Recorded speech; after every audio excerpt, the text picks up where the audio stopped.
जैसा कि हम जानते हैं, इसके प्रीवियस लेक्चर में मैंने आपको समझाया था कि कूलम का नियम क्या होता है और अगर दो आवेश अगर पास में रखे हुए हैं तो उस पर किस तरह से फोर्स रिएक्ट होता है। इस लेक्चर की पहली हेडिंग में मैं आपको समझाऊंगा कि अगर दो से ज़्यादा आवेश कहीं एक जगह रखे हुए हैं तो वो किस तरह से एक दूसरे के ऊपर फोर्स लगाते हैं और किस तरह से हम उसका रिजल्टेंट निकालते हैं। तो चलिए, पहली हेडिंग है बहुल आवेशों के बीच बल और अध्यारोपण का सिद्धांत। अध्यारोपण का सिद्धांत है क्या? इसका डेफिनेशन है, जब दो से ज़्यादा स्थिर आवेश एक स्थान पर रखे होते हैं तब वे एक दूसरे पर एक वैद्युत बल लगाते हैं, जैसा कि हम जानते हैं, और एक आवेश पर एक से ज़्यादा बल कार्यरत होते हैं। उन बलों का परिणाम लगने वाले बलों के सदिश योग के बराबर होता है। यही अध्यारोपण का सिद्धांत है। जैसा कि आप फिगर में देख रहे हो, यहाँ पे चार आवेश हैं, Q, Q1, Q2 और Q3, और इनके बीच की दूरी है जो R1, R2 और R3। तो जैसा कि हम जानते हैं कि ये आवेश जो हैं वो एक दूसरे पर बल लगाएंगे, यानी Q1 और Q के बीच कुछ बल लग रहा होगा, Q2 और Q के बीच कुछ बल लग रहा होगा, Q3 और Q के ऊपर कुछ लग रहा होगा। इस तरह से और भी जो हमारे पास पेयर्स हैं, जैसे Q1, Q2, Q1, Q3 और Q2, Q3, इस तरह से एक दूसरे पर आपस में बल लगा रहे होंगे। तो यहाँ पे हम जो आवेश Q है उस पर हम परिणामी बल निकालेंगे कि Q1 की वजह से Q पर कितना लग रहा होगा, Q2 की वजह से Q पर कितना लग रहा होगा और Q3 की वजह से Q पर कितना लग रहा होगा। और जब इन तीनों की वजह से जब हम Q पे फोर्स निकाल लेंगे तो उसका फिर रिजल्टेंट निकालने के लिए हम जो फोर्स होते हैं उसका सदिश योग निकालेंगे, वही उसका रिजल्टेंट बनेगा। तो अध्यारोपण का सिद्धांत यही है कि जो भी बल किसी एक बिंदु आवेश पर लग रहे हैं तो अगर उसका आपको परिणाम निकालना है, उन बलों का हमें सदिश योग निकालना पड़ेगा।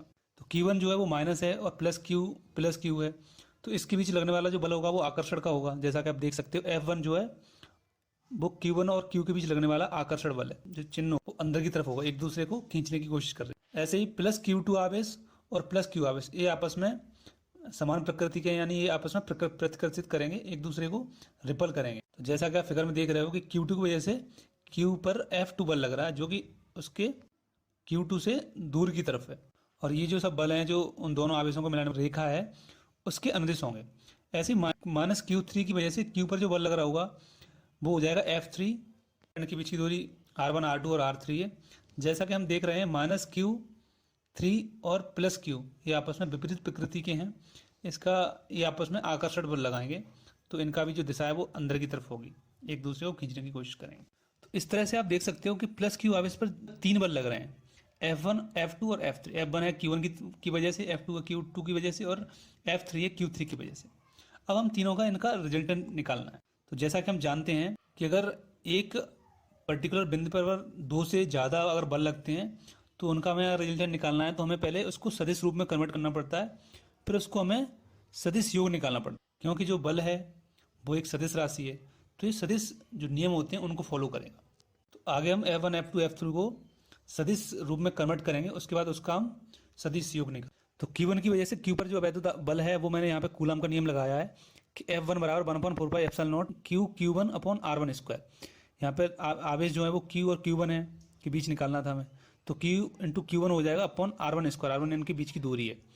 तो जब आप इसका सदिश रूप निकालोगे तो जैसा कि हमें पता है कि F1 जो यहाँ पे जो परिणाम निकला है, अगर हम परिणाम के साथ अगर हम उसका एकांक सदिश का मल्टीप्लाई कर देते हैं तो वही जो बल है वो सदिश रूप में आ जाएगा। तो जैसा कि हम जानते हैं कि एक्स वाई जेड का जो एकांक सदिश होते हैं वो आई कैप, जे कैप, के कैप होते हैं, बट यहाँ पे इस तरह का कोई सिस्टम नहीं है। तो हमें जो R1 जो विस्थापन सदिश है उसका हमें एकांक वेक्टर हम इस तरह से लिख सकते हैं कि R1 और ऊपर कैप लगा के, ये R1 की दिशा में एकांक सदिश है। अगर किसी वेक्टर का अगर आपको एकांक सदिश निकालना है, एकांक वेक्टर निकालना है, तो वो जो भी वेक्टर होता है उसको डिवाइड करना होता है उसके मैग्नीट्यूड से, तो उस वेक्टर का एकांक सदिश निकल जाता है।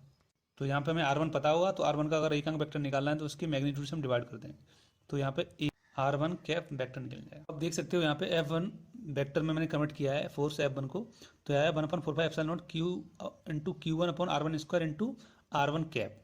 एकांक सदिश से मैंने यहाँ पे मल्टीप्लाई किया और सदिश बन गया। इस तरह से Q2 आवेश के कारण Q पर जो वैद्युत बल लगेगा वो होगा F2, और F2 की जो वैल्यू आएगी कूलम के नियम से 1/4πε0 Q2 अपॉन R2 स्क्वायर, जो कि प्रतिकर्षित होगा, जैसा कि हम फिगर में देख सकते हैं। जब हम इसको सदिश रूप में कन्वर्ट करेंगे तो इस जो ये R2 के बीच में लग रहा होगा, R2 की दिशा में लग रहा होगा, तो मैं यहाँ पे R2 का एक अंक सदिश निकालूंगा और उससे मल्टीप्लाई, उसके परिमाण से मल्टीप्लाई कर दूंगा। तो F2 को मैंने यहाँ पे सदिश रूप में कन्वर्ट किया है, तो वो हो जाएगा 1/4πε0 क्यूब Q2/R2² इंटू R2 का एक अंक सदिश से मल्टीप्लाई। इसी तरह से मैंने Q2 आवेश के कारण Q पर वैद्युत बल निकाला है, कूलम का नियम लगाया है कि F3 बराबर 1/4πε0 Q3/R3 का होल स्क्वायर। ये भी आकर्षण है जैसा हम जानते हैं। इसका भी हम जब सदिश रूप निकालेंगे तो F3 वेक्टर बराबर 1/4πε0 Q3/R3² इंटू इसका जो विस्थापन सदिश है उसका एकांक सदिश, तो R3 का मैंने यहाँ पे एकांक सदिश से मल्टीप्लाई किया है। इस तरह से हमने F1 F2 F3 को सदिश रूप में कन्वर्ट कर लिया है, बदल दिया है। अब हम इसका परिणाम निकालने के लिए, रिजल्टेंट निकालने के लिए हम इसका सदिश योग निकालेंगे। तो जैसा कि हम फॉर्मूला पढ़ चुके हैं, जिन स्टूडेंट्स को ये चीज़ें समझने में अगर प्रॉब्लम हो रही है तो वो मेरे वेक्टर क्वांटिटी वाले वीडियोस को देख सकते हैं और इस कॉन्सेप्ट को समझ सकते हैं। तो परिणाम निकाला है मैंने F बराबर F1 बार प्लस F2 बार प्लस F3 बार। तो मैंने F1 F2 F3 की यहाँ पे वैल्यू डाली है, तो यहाँ पे से हमें जो Q पर जो रिजल्टेंट फोर्स होगा वो यहाँ पे निकल के आ गया।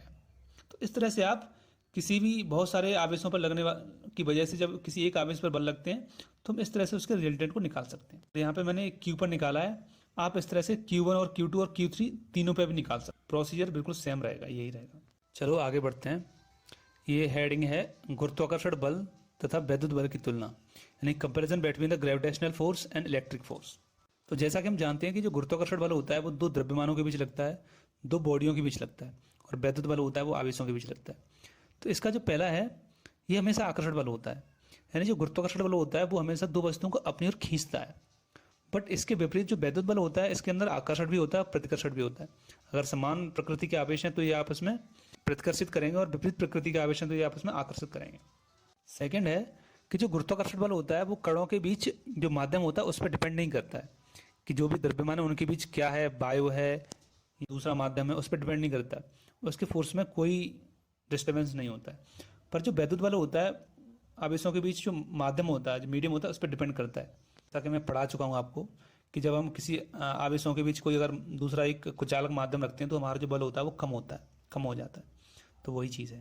थर्ड है कि जो वैद्युत बल की अपेक्षा जो गुरुत्वाकर्षण बल होता है वो कम होता है, यानी गुरुत्वाकर्षण बल की इंटेंसिटी जो होती है वो वैद्युत बल के कंपेयरिंग में कम होती है, और जो वैद्युत बल होता है वो अधिक प्रबल होता है as compare to gravitational force. जैसा कि आपने मेरे प्रीवियस वीडियो में एक मैंने वीडियो बनाया था वो आपने अगर देखा हो तो उसमें मैंने पहले जो कॉम था उसको मैंने रगड़कर उसको चार्ज किया था, फिर मैं कागज़ों के टुकड़ों के पास ले गया था तो उन्होंने कागज़ के टुकड़ों को उठा लिया था। तो यानी जो कागज़ों के टुकड़ों को उन्होंने उठाया था तो कागज़ों का अपना एक द्रव्यमान होता है, तो वो द्रव्यमान होगा वो उस कागज़ को नीचे की तरफ खींच रहा होगा, पर उस वैद्युत बल ने उस कागज़ को ऊपर उठा लिया था। यानी हमारा जो वैद्युत बल था वो जो गुरुत्वाकर्षण बल है उससे ज़्यादा था, तभी वो उसमें आके चिपक गया था। तो इस जो बलों की जो कंपैरिजन है उस चीज़ को हम उस एग्जाम्पल से बहुत अच्छे तरीके से समझ। जैसा कि आप देख रहे हो इसका जो फॉर्मूला होता है बराबर G(m1m2/r²), यानी इसकी ये जो हमेशा द्रव्यमानों के बीच में लगता है। और वैद्युत बल का जो फॉर्मूला होता है बराबर 1/4πε0 Q1 Q2/r², ये हमेशा दो आवेशों के बीच लगता है। और इन दोनों में जो कॉमन है कि ये जो बल होता है वो दूरी के वर्ग के व्युत्क्रमानुपाती होता है, यानी inversely proportional of the r²। इसकी भी जो यूनिट होती है वो न्यूटन होती है, क्योंकि ये भी एक फोर्स है, और वैद्युत बल जो है वो भी एक फोर्स है, इसकी भी यूनिट जो है न्यूटन होती है। नेक्स्ट हेडिंग है वैद्युत क्षेत्र यानी इलेक्ट्रिक फील्ड। इसका डेफिनेशन जो है वो किसी आवेश के चारों ओर का वह क्षेत्र जहां अन्य आवेश आकर्षण या प्रतिकर्षण का अनुभव करता है, फील करता है, तो वह जो क्षेत्र होता है वह वैद्युत क्षेत्र कहलाता है। जैसा कि हम जानते हैं कि कोई भी कण हुआ या मान लो हम इंसान ही हुए तो हमारे चारों तरफ जो भी चीज़ें होती हैं वो हमारा क्षेत्र होता है, वहाँ हम अपना प्रभाव दिखा सकते हैं। तो कोई बॉडी होती है उसके चारों तरफ उसका कुछ ना कुछ प्रभाव होता है। इसी तरह से जब कोई आवेश होता है और आवेश को हम किसी स्थान पर रखते हैं तो उसके चारों तरफ उसका एक क्षेत्र बन जाता है जिसमें वो अपने हिसाब से चीज़ों को कंट्रोल करता है। यही डेफिनेशन में बोला गया है कि आवेश के चारों तरफ जो भी क्षेत्र है उसका जहाँ कोई अन्य आवेश आकर्षण या प्रतिकर्षण बल को फील महसूस करता है तो वो उस आवेश का क्षेत्र कहलाता है। और जो ये वैद्युत क्षेत्र होता है उसको हमारे पास कुछ इमेजिनरी लाइंस होती हैं, कुछ काल्पनिक लाइंस होती हैं, उसके द्वारा इसको रिप्रेजेंट प्रदर्शित किया जाता है। अब वैद्युत बल रेखाएं क्या होती हैं तो इसको मैं आगे आपको समझाता हूँ। तो नेक्स्ट हेडिंग है वैद्युत बल रेखाएं यानी electric lines of the force. तो डेफिनेशन है कि वैद्युत बल रेखाएं वैद्युत क्षेत्र में खींचे गए ऐसे काल्पनिक वक्र हैं, ऐसे इमेजिनरी कर्व्स हैं जो उस क्षेत्र में स्वतंत्र रखे हुए एकांक धनात्मक आवेश के पथ को प्रदर्शित करता है। इसका मतलब ये है कि किसी आवेश के वैद्युत क्षेत्र में अगर किसी हम एक धनात्मक आवेश को रखें तो उस पर एक बल लगेगा और उस बल की वजह से वो चलना स्टार्ट करेगा। तो वो जिस रास्ते को अपनाएगा, जिस रास्ते से वो, अगर कोई प्लस आवेश के क्षेत्र में रखा गया है प्लस आवेश, तो जाहिर सी बात है वो दूर भागेगा। तो वो दूर भागकर किस रास्ते को अपनाएगा, अगर वो नेगेटिव ऋणात्मक आवेश के क्षेत्र में रखा हुआ है कोई पॉजिटिव आवेश, तो वो आप एक दूसरे को खींचेगा। तो वो खींचकर वो उसके पास किस रास्ते से होकर आएगा, वो जो रास्ता होता है उस आवेश का जो कि उस क्षेत्र में स्वतंत्र रूप से रखा गया था, वही रास्ता जो होता है वही वैद्युत बल रेखाएं कहलाती हैं।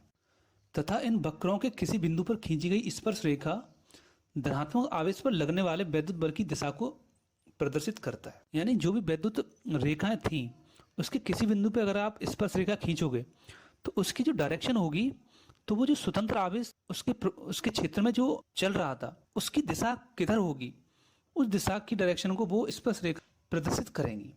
इसका मतलब ये आगे केस बने हैं कि जब आवेशों को विलगत रखा जाए, यानी अगर आवेश एक प्लस आवेश कहीं रखा हुआ है, वो स्वतंत्र विलगत आइसोलेट रखा हुआ है, उसकी जो बल रेखाएं होंगी वो किस तरह से दिखेंगी।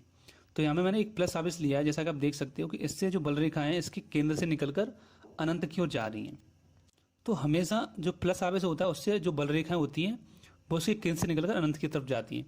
इसका मतलब ये है कि अगर इस प्लस आवेश के क्षेत्र में कोई एक दूसरा प्लस आवेश रखा जाए तो उस पर जो फोर्स होगा वो इससे दूर की तरफ होगा, क्योंकि प्लस प्लस हो जाएंगे तो प्रतिकर्षित करेंगे, तो इसको दूर की तरफ इसको ढकेलने की कोशिश करेगा। तो वो जो आवेश होगा वो इससे दूर चला जाएगा, तो वही उसका रास्ता होगा, वही बल रेखाएं होती हैं। तो जैसा कि आप देख रहे हो इसमें जो इसकी जो रास्ते हैं यानी जो बल रेखाएं हैं वो इसके केंद्र से अनंत की तरफ चली गई हैं। तो आवेश जो आएगा वो अनंत की तरफ चला जाए, ये इसका इंडिकेशन है। जैसा कि आप दूसरे फिगर में देख रहे हो कि यहाँ पे एक नेगेटिव चार्ज मैंने लिया है, इसकी जो बल रेखाएं हैं वो अनंत से उसके केंद्र पर आती हुई प्रतीत होती हैं। जैसा कि आप देख रहे हो सारी जो बल रेखाएं हैं वो इसके केंद्र की तरफ प्रवेश करती हुई दिखती हैं। इसका मतलब ये है कि जब हम इस माइनस चार्ज के क्षेत्र में कोई एक प्लस आवेश हम लेके जाते हैं तो वो जो प्लस आवेश होगा उस पर जो बल होगा वो ये खींचेगा, क्योंकि ये माइनस और वो प्लस है, तो ये आकर्षण का फोर्स होगा। जब आकर्षित करेंगे तो वो जो आवेश होगा प्लस आवेश जो कि इसके क्षेत्र में रखा गया था वो इसके केंद्र की तरफ आने की कोशिश करेगा। तो जब वो आएगा तो जो बल रेखा जो स्ट्रेट जो सीधी लाइन आपको दिख रही है उसी लाइन के पाथ को पकड़ते हुए उसके केंद्र की तरफ आएगा। तो यही जो रास्ता है विद्युत बल रेखाएं होती हैं, इसलिए इसको जो है अनंत से केंद्र की तरफ प्रवेश करते हुए दिखाया गया। दूसरा केस है कि जब तो समान परिणाम के आवेशों को पास पास रखा जाता है, तो इसके अंदर दो केस हैं कि हम पहले समान आवेश यानी समान प्रकृति पहले हम लें, यानी माइनस माइनस लें और प्लस प्लस लें, या हम प्लस माइनस लें। तो सबसे पहले मैंने फिगर ए में लिया है कि मैंने दोनों आवेशों की प्रकृति को सेम रखा है, यानी माइनस माइनस या आप प्लस प्लस कर सकते हो। तो जैसा कि आप देख रहे हो इसमें दोनों आवेश के अंदर क्योंकि माइनस माइनस हैं तो बल रेखा अनंत से आती हुई इसके केंद्र बिंदुओं पर प्रवेश करती हुई आपको दिख रही हैं, इस वाले आवेश में और इस वाले आवेश में। बट इसमें आप देख सकते हो कि इसमें बीच में कुछ जगह जो है वो स्पेस खाली है। तो समान प्रकार के आवेशों को जब पास पास रखा जाता है तो उनकी बल रेखाएं कुछ इस तरह से दिखती हैं। फिगर बी में आप देख सकते हो कि मैंने विपरीत प्रकृति के दो आवेश लिए हैं, प्लस क्यू और माइनस क्यू। इसका जो परिमाण है वो दोनों के सेम है, क्यू और क्यू है, बट इसकी प्रकृति डिफरेंट है। तो इसकी जो बल रेखाओं का जो पैटर्न होगा वो कुछ इस तरह से होगा कि प्लस से निकलेंगी बल रेखाएं और कुछ अनंत की तरफ चली जाएंगी और कुछ बल रेखाएं माइनस क्यू में प्रवेश कर जाएंगी, जैसा कि आप फिगर में देख सकते हो। तो अगर विपरीत प्रकृति के जो आवेश हैं उनको अगर पास पास रखा जाए तो वो कुछ इस तरह का पैटर्न बनाते हैं कि उसकी बल रेखाएं जो होती हैं प्लस क्यू से निकलकर माइनस क्यू के अंदर प्रवेश करती। तो यहाँ पे जो बल रेखाएं हैं वो एक्चुअल में कुछ नहीं है कि जब इन आवेशों के क्षेत्र में अगर हम किसी एक प्लस आवेश को रखें तो वो किस तरह से चलता हुआ किस रास्ते को अपनाएगा, वो जो रास्ते होते हैं वही ये बल रेखाएं हैं। आगे पढ़ते हैं वैद्युत बल रेखाओं की विशेषताएं, property of the electric field lines. इसमें पहला है कि धनात्मक आवेश से वैद्युत बल रेखाएं केंद्र से निकलकर उसकी त्रिज्या के अनुदिश अनंत की ओर चली जाती हैं।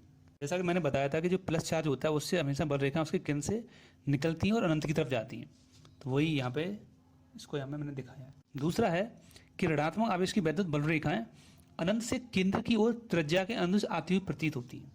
जैसा कि मैं बता चुका हूँ कि जो ऋणावेश होता है उसकी जो बल रेखाएं होती हैं वो अनंत से उसके अंदर प्रवेश करती हैं, उसके सेंटर की तरफ जाती हैं, और जब वो सेंटर की तरफ प्रवेश करती हैं तो वो हमेशा उसकी त्रिज्या के अंदिश, उसकी रेडियस के अलोंग ही हमें उसके सेंटर की तरफ जाती हुई प्रतीत होती हैं, जो कि उसके सरफेस से 90 डिग्री का कोण बनाती है। आगे है कि वैद्युत बल रेखाएं कभी भी एक दूसरे को नहीं काटती हैं, कट नहीं करती। ऐसा इसलिए होता है कि जब वो कट करेंगी तो उस जो कट पॉइंट है उस पर दो स्पर्श रेखा खींची जा सकती हैं, पर जब दो स्पर्श रेखा खींची जाएंगी तो इसका मतलब ये है कि उस पॉइंट पे दो फोर्स लग रहे हैं, पर ऐसा पॉसिबल नहीं है कि एक आवेश की वजह से दूसरे आवेश पर दो फोर्स लगें, तो यह संभव नहीं, इसलिए वो आपस में कभी कट नहीं करती हैं।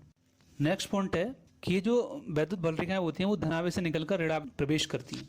जैसा कि मैं बता चुका हूँ कि जो वैद्युत बल रेखाएं होती हैं वो हमेशा प्लस से निकलकर, और अगर उसके पास में अगर कोई ऋणात्मक आवेश रखा हुआ है तो सारी जो रेखाएं हैं वो ऋणात्मक आवेश में प्रवेश कर जाएंगी। नेक्स्ट पॉइंट है कि अगर वैद्युत बल रेखाएं पास पास होती हैं तो हम कह सकते हैं कि उसके आसपास जो क्षेत्र है वो स्ट्रॉन्ग है, तीव्र है। यदि वैद्युत बल रेखाएं अगर दूर दूर हैं, अगर डेंस नहीं है, तो वहाँ पे जो वैद्युत क्षेत्र होगा वो कमजोर होगा। हम कह सकते हैं कि यहाँ पे जो वैद्युत क्षेत्र है वो कमजोर है, वीक है।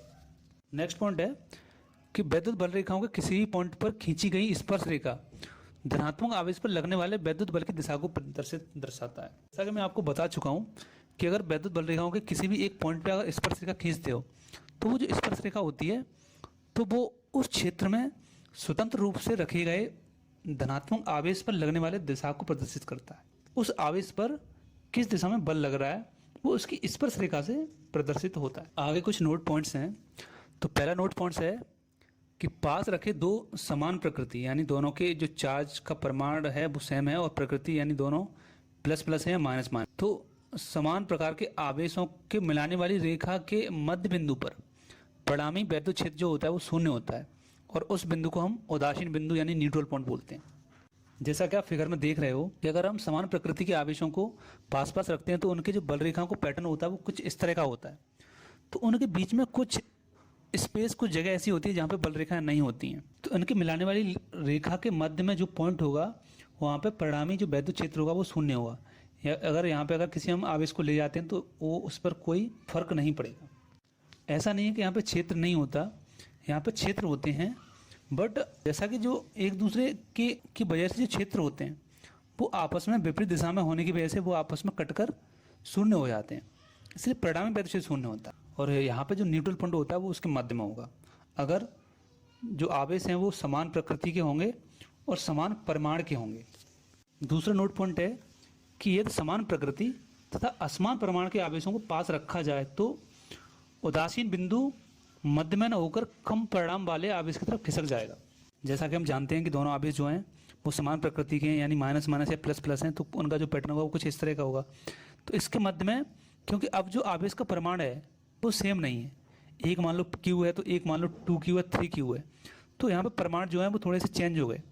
तो अब जो उदासीन या न्यूट्रल पॉइंट होगा वो उनके मिलाने वाली रेखा के मध्य में न होकर कुछ थोड़ा सा खिसक जाएगा, और वो खिसकेगा जिधर हमारा परिमाण जो है, आवेश का परिमाण जो है वो कम होगा। जैसा कि आप फिगर में देख रहे हो, सपोज अगर इधर Q और इधर, जैसा कि आप फिगर में देख रहे हो कि जो न्यूट्रल पॉइंट है वो मध्य में न होकर थोड़ा सा खिसका हुआ है। तो इस केस में जो न्यूट्रल पॉइंट होगा उसकी एग्जैक्ट लोकेशन निकालने के लिए हम इस वाले फॉर्मूले को यूज़ कर सकते हैं, जैसा कि आप स्क्रीन पर देख रहे हो, Q1/R1² बराबर Q2/R2²। इसका मतलब ये है कि अगर Q1 और Q2 दो आवेश हैं और उनके बीच जो न्यूट्रल पॉइंट है वो Q1 से R1 दूरी पर है और Q2 से R2 दूरी पर है, तो हम इस रिलेशन को यूज़ करके R1 और R2 में एक संबंध निकाल सकते हैं।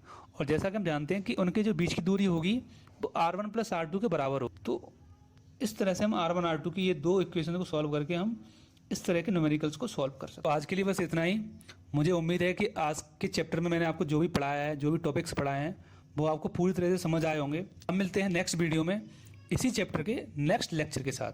Thank you. अगर आपने हमारे चैनल को अभी तक सब्सक्राइब नहीं किया है तो प्लीज़ सब्सक्राइब करो, ताकि हमारे आने वाले वीडियो को आप जल्दी से जल्दी देख पाओ। अगर ये वीडियो आपको पसंद आया तो प्लीज़ लाइक करो, दोस्तों में ज़्यादा से ज़्यादा शेयर करो। Thank you.